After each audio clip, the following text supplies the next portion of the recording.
Hi, Savannah. Hi. This is like big fangirl moment. Oh, I was super excited when I found out you were speaking.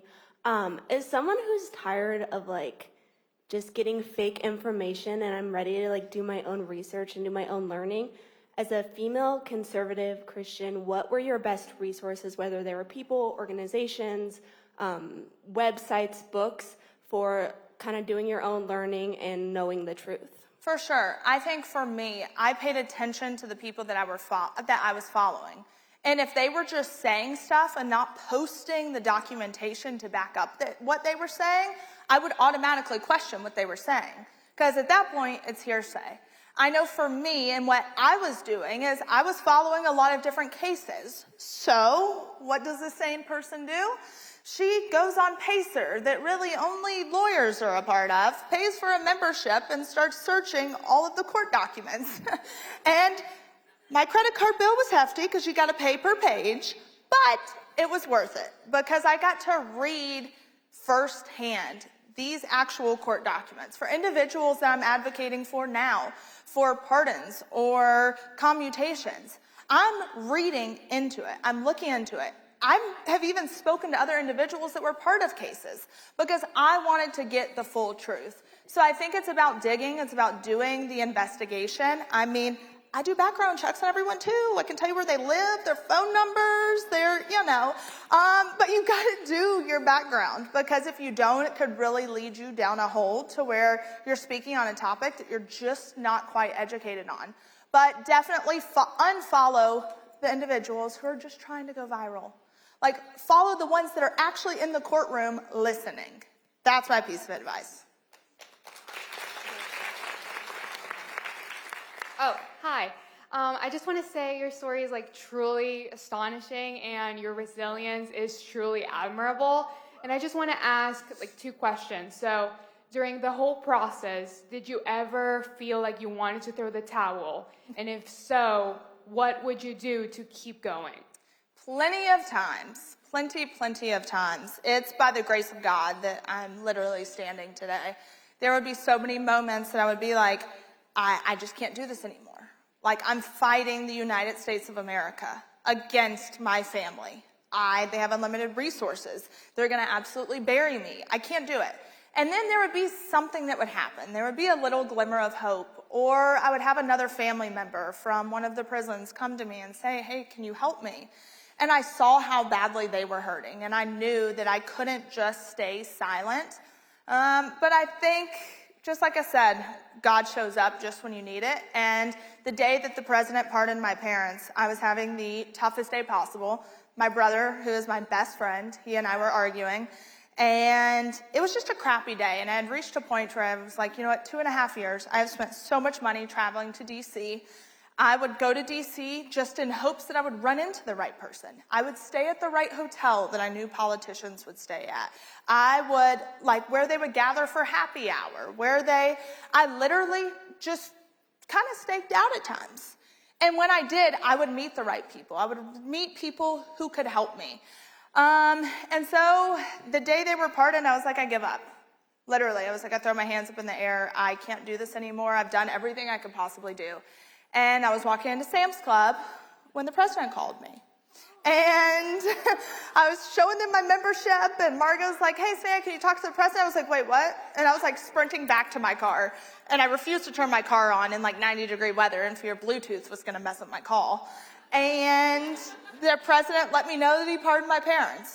And so that was God. That was God.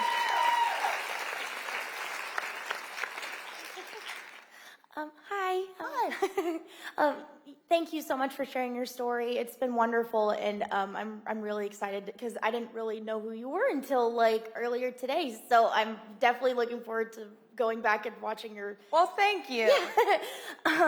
So my question, I really want to have kids. It's definitely been on my heart and my mind a lot.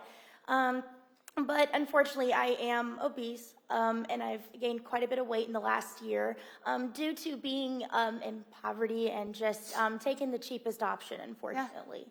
Yeah. I'm wondering what your opinion is on, I guess, having children even when you are at a heavier weight, or if what you would suggest for those of us who want to, but I'm just worried, honestly. I want to be healthy and safe for my kids. So. And I think what you just said right there was every reason why you were meant to be a mother.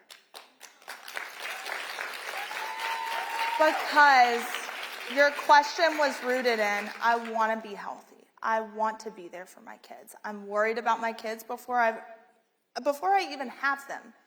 That right there, I didn't know that my parents were going to get out, but I fought because in my heart I knew that they were eventually going to. So I think you kind of answered your own question. You did. Because you're meant to be a mom. I feel like as women, God gives us that innate feeling of having a human and loving them. And like, my best friend is backstage with her little baby, and we've played all afternoon. And like, it's so fun watching women be mothers. And you can do it. And I think you already know what the step is. If you want to live a healthier life, follow the Maha movement. Take little bitty steps right now. And that's what I've been doing. I've been working with Maha as well, and actually looking at different foods and the dyes and everything that's in it. And even on the SNAP and WIC programs. Right now, we're taking away individuals' ability to buy certain foods. Do I agree with the end goal? Yes, I do. Do I believe with how we're getting there? Not necessarily, because a lot of individuals live in food deserts.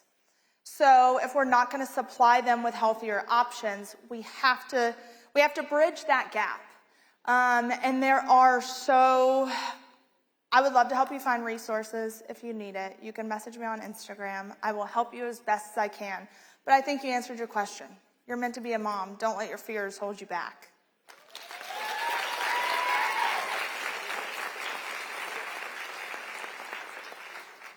Hi, thank you so much for your time. My name is Nisha. Nice to meet you. So earlier you were talking a bit about being a woman in male-dominated spaces, and also just sometimes feeling maybe like you weren't treated with the same amount of respect, or even just that you were looked down upon. Mm-hmm. I have definitely found myself in a lot of male-dominated spheres in my life, whether it be like clubs in college or even in my current work. And I'm just wondering what your other suggestions are. You mentioned listening was something that's really important, kind of tapping into the feminine energy, but just other suggestions for ways that I can make sure that I'm presenting myself well and getting as much respect as I can now as a young person, as a woman, just in these different fields where maybe it wouldn't automatically be. Of course. I think as women, too, we have to demand respect. If there's disrespect going on, you automatically shut it down. And I don't care who is in front of me. There was a congressman, who I shall not name, who was very degrading towards me. And I literally looked at him, and this was someone who could have helped me. And I looked at him and I said, this conversation is over. And I turned my back and walked away. And I left something on the table, potentially. Maybe I could have gotten a quicker resolution to what I was looking for, but I didn't care. Because I'm at a place in my life to where nothing is worth sacrificing my self-worth and my self-respect. And when I sit in a room full of men, I will never forget, my father told me as I was building a business and I was 18 and I started crying. My dad said, hold up, there's no room for tears in a boardroom, which is very accurate. There's just not. And men, we have to learn when to use our emotions and when to put them aside.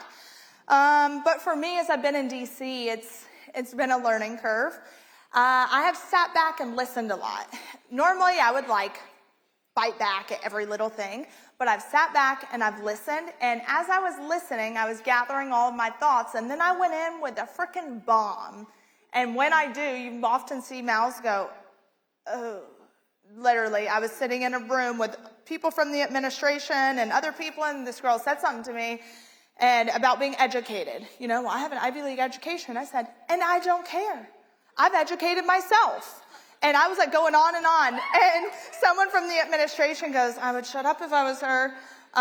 So you know when to speak and have confidence in yourself. I think as women, we get so scared that men are going to say something or do something. Do it. Please challenge me. Thank you so much, and I also love your outfit. Thank you. This is going to be our last question. Awesome. Hi, Savannah. So I want to end this off with one of the most important questions, okay? Yes. So obviously, as somebody who used to watch Chrisley Knows Best, Yes. like religiously, I would record every episode and watch it. I want to know, now that Todd and Julia are back, do we think it's going to make a comeback? It's not going to be Chrisley Knows Best, but it will be another name. So we will be back on TV. We were actually filming here today some. So it's going to be an exciting journey, and we're going to get to see the Ark. I'm going to be in D.C. a lot more. I'm going to start living my life. I'm going to start traveling. My whole goal was to do 30 countries by the time I turn 30. So I have 2 years to do that, so we'll see what happens. But yes, so we are returning to TV, and we are so excited, and it's honestly by the grace of God.